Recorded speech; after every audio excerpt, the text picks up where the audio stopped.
नमस्कार, स्वागत है आप सभी विद्यार्थियों का आपके अपने यूट्यूब प्लेटफॉर्म उदय एजुकेशन और उदय स्टडी क्लासेज में। विद्यार्थियों, इस वीडियो में बात करेंगे अर्धवार्षिक परीक्षा 2022-23 की दृष्टि से इम्पोर्टेंट कक्षा 8 के विज्ञान विषय के पेपर के बारे में, जो कि आपके आने वाले अर्धवार्षिक परीक्षा की दृष्टि से काफ़ी इंपॉर्टेंट रहने वाला है और आप सभी विद्यार्थियों के लिए वरदान साबित होने वाला है। तो आप सभी विद्यार्थियों से निवेदन रहेगा, वीडियो को अंत तक देखिएगा, वीडियो को लाइक कर दीजिएगा। आपका अपना चैनल है, अभी तक आपने चैनल को सब्सक्राइब नहीं किया है तो चैनल को सब्सक्राइब जरूर कर दीजिएगा। सबसे पहले यहाँ पे निर्देश दे रखा है कि प्रश्न संख्या 1 से 20 तक 1 अंक का रहेगा। प्रश्न संख्या 21 से लेकर 24 तक है वो 3 अंक का रहेगा और प्रश्न संख्या 25, 26 हैं, ये सब आपके 5 अंक के रहने वाले हैं। विद्यार्थियों, एक बार आप वीडियो को लाइक कर दीजिएगा और पेपर देखने के लिए आप हमारी वेबसाइट पे भी जा सकते हैं। वेबसाइट है udaystudy.com। उसके बारे में मैं आगे और आपको विस्तार से बताऊंगा कि कैसे आपको डाउनलोड करना है। सबसे पहले देखिए पहला प्रश्न, विभिन्न अंतराल में खेत को जल देना कहलाता है। तो विद्यार्थी, विभिन्न अंतराल पर जो आपके खेत में जल देते हैं उसे सिंचाई कहते हैं। तो पहले में आपका सही उत्तर हो जाएगा ऑप्शन नंबर अ। प्रश्न संख्या 2, निम्न में से कौन सी रबी की फसल नहीं है? तो यहाँ पे रबी की फसल नहीं है, वो है मक्का, ठीक है ना। तो ऑप्शन नंबर द रहेगा इसका सही उत्तर। प्रश्न संख्या 3, फसल को उगाने से पहले प्रथम चरण क्या है? तो फसल को उगाने से पहले प्रथम चरण अपना हो जाएगा मिट्टी तैयार करना, ठीक है ना। देखिए, सबसे पहले अपन क्या करते हैं, मिट्टी को तैयार करते हैं, फिर उसके बाद में बुआई वगैरह और सिंचाई वगैरह ये सारे बाद में होते हैं। प्रश्न संख्या 4, मिट्टी को भूरा भूरा करने वाला कृषि औजार नहीं है। तो मिट्टी को भूरा-भूरा करने वाला जो कृषि औजार नहीं है वो है कार्बाइन, ठीक है ना। तो ऑप्शन नंबर ब रहेगा इसका सही उत्तर। प्रश्न संख्या 5, एक कोशिकीय जीव हैं अमीबा, गाय, बकरी, खरगोश। तो इसका सही आंसर हो जाएगा अमीबा। प्रश्न संख्या 6, फसल चक्रण से मिट्टी की उर्वरकता है वो बढ़ जाती है, घट जाती है, दोनों या फिर कोई नहीं। तो फसल चक्रण का मतलब होता है एक ही खेत में अपन क्या करते हैं, बार बार अलग अलग समय पे है अलग अलग प्रकार की जो फसल बोते हैं, तो इससे क्या होता है मिट्टी की उर्वरकता है वो बढ़ जाती है, घटती नहीं है, ठीक है ना। तो इसका ऑप्शन नंबर अ रहेगा सही उत्तर। अगला प्रश्न है कि खरपतवार का उदाहरण है मसूर, जूट, घास या फिर गेहूं। तो मसूर तो एक फसल है, जूट भी फसल है और गेहूं भी फसल है। तो यहाँ पे पूछा जा रहा है खरपतवार, तो खरपतवार हो जाएगा घास, क्योंकि ये अनावश्यक है, वो उग जाती है अपने फसलों के साथ में। तो घास हो जाएगा ऑप्शन नंबर स। अगला है सौपोषी का उदाहरण है गाय, बकरी, मनुष्य या फिर आम का पौधा। तो सौपोषी का उदाहरण है वो आम का पौधा है।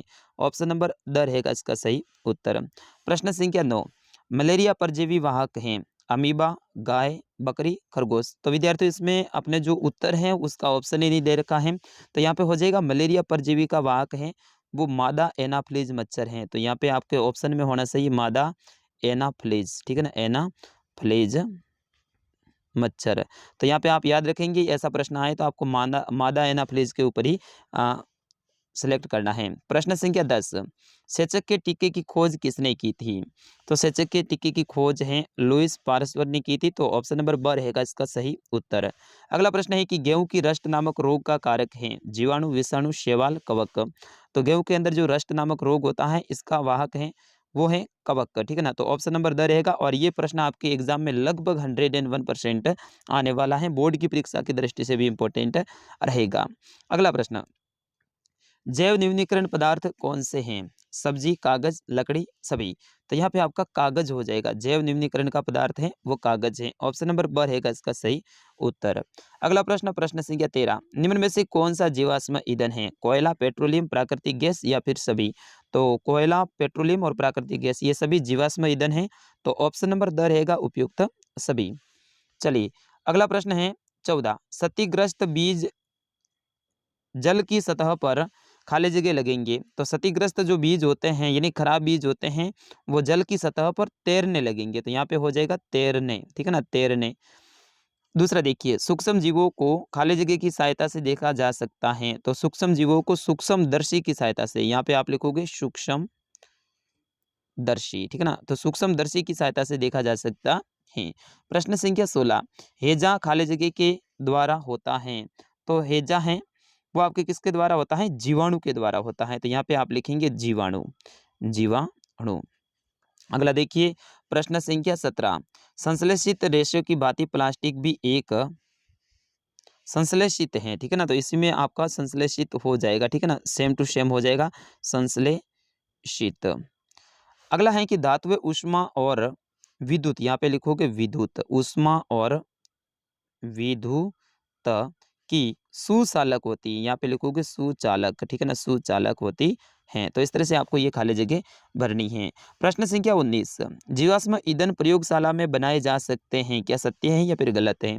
तो जीवाश्म ईंधन है ये तो प्रयोगशाला में नहीं बनाए जाते हैं, तो असत्य हो जाएगा, ठीक है। और 20वां है मिट्टी का तेल एक जीवाश्म ईंधन नहीं है, क्या ये सत्य है या फिर नहीं? तो बिल्कुल ये तो मिट्टी का तेल मतलब केरोसिन है, ये जीवाश्म ईंधन है। तो इसमें आपका इसमें भी इन्होंने बोला है कि नहीं है, इसका मतलब ये तो असत्य है, तो दोनों में असत्य हो जाएगा। प्रश्न संख्या 21, फसल किसे कहते हैं? तो एक बड़े क्षेत्र में एक ही किस्म के पौधों को बड़ी संख्या में उगाना फसल कहते हैं। जैसे कि गेहूं का जो पौधे हैं उसको एक ही खेत में बड़ी संख्या में अपन उगाते हैं तो वो फसल हो जाती हैं। अगला है पशुपालन किसे कहते हैं? किन्हीं दो पालतू जानवरों के नाम लिखिए। तो हमारे अपनी आवश्यकताओं को पूरा करने के लिए अपने घर में जो पशुओं को पालते हैं, यानी पशुओं को चारा पानी की व्यवस्था अपन करते हैं, तो वो पशुपालन कहलाता है। किन्हीं दो पालतू पशुओं के नाम, तो गाय, भैंस, बकरी, ठीक है ना, ऊँट, इनमें से आप किसी का भी नाम लिख सकते हैं। प्रश्न संख्या 23, सूक्ष्म जीवों के मुख्य वर्ग कौन-कौन से हैं? तो विद्यार्थियों सूक्ष्म जीवों के मुख्य रूप से 4 वर्ग होते हैं, ठीक है ना, 4 वर्ग होते हैं। एक तो होता है प्रोटोजोन, एक होता है कवक, दूसरा तीसरा आपका होता है जीवाणु और चौथा होता है विषाणु। मैं दोबारा से बता रहा हूँ, प्रोटोजोन, कवक, जीवाणु, विषाणु, ये सूक्ष्म जीवों के मुख्य रूप से 4 वर्ग होते हैं। प्रश्न संख्या 24, रोगजनक किसे कहते हैं? 2 रोगजनक जीवों के नाम बताइए। वे जीव जो रोगों को उत्पन्न करते हैं उन्हें रोगजनक जीव कहते हैं। एक तो आपका हो जाएगा मादा एनाफ्लिज मच्छर, ठीक है ना, ये मच्छर है, ये क्या करता है, जीव रोग पैदा करता है। और दूसरा आप बता सकते हैं घरेलू मक्खी, तो घरेलू मक्खी है वो भी रोग पैदा करती है। इस तरह से आप 2 जीवों के नाम बता सकते हैं। प्रश्न संख्या 25, ये आपका बड़ा है और 5 नंबर का प्रश्न है, पहले भी अपन ने निर्देश में पढ़ा था। उर्वरक एवं खाद में अंतर स्पष्ट कीजिए। तो उर्वरक है वो फैक्ट्रियों में बनाए जाते हैं, जबकि खाद हैं अपने खेतों में या फिर घरों में बनाए जाते हैं, ठीक है ना। तो इनके बारे में ऐसे करके आपको अंतर लिखने हैं। और लास्ट प्रश्न है कि खाद्य पदार्थों का संचय करने हेतु प्लास्टिक पात्रों के उपयोग की 3 प्रमुख लाभ बताइए। तो प्लास्टिक पात्र होते हैं, इसमें जल्दी से खाद्य पदार्थ हैं वो खराब नहीं होते हैं, इनके अंदर नमी नहीं आती है, ठीक है ना, और लंबे समय तक इनके अंदर अपन भोजन को व्यवस्थित रूप से सुरक्षित रख सकते हैं। इस तरह से आपको 3 लाभ बताने हैं। तो विद्यार्थियों ये था कक्षा 8 का विज्ञान विषय का पेपर। मैं आशा करता हूँ आप सभी विद्यार्थियों को पसंद आया होगा। आप सभी विद्यार्थी इस वीडियो को ज़्यादा से ज़्यादा शेयर करेंगे और कक्षा 8 से संबंधित किसी भी विषय का पेपर डाउनलोड करने के लिए आप हमारी वेबसाइट पे अभी जाइए। वेबसाइट की लिंक है वो वीडियो के डिस्क्रिप्शन में दे रखी है। अगर आप गूगल में जाके डायरेक्ट भी सर्च करेंगे उदय स्टडी एक मिनट, ओके, आपको गूगल में जाके सर्च करना है UDAYSTUDY उदय स्टडी, फिर उसके बाद में डॉट यानी छोटा सा बिंदु, फिर उसके बाद में कॉम, ठीक है ना। ऐसे सर्च करेंगे तो वहाँ पे राजस्थान जीके और लेटेस्ट पोस्ट का एक ऑप्शन मिलेगा, उसके ऊपर आपको क्लिक करना है। और जैसे ही उसके ऊपर आप क्लिक करेंगे तो कक्षा 8 की सारे विषय की PDF वहाँ पे आ जाएगी। डाउनलोड के ऊपर क्लिक करना है और जैसे डाउनलोड के ऊपर आप क्लिक करेंगे तो ये पेपर आपके फ़ोन में सेव हो जाएगा। तो फटाफट जाइए आप गूगल में हमारी वेबसाइट पे। मिलते हैं अगले वीडियो में, तब तक के लिए नमस्कार, जय हिंद।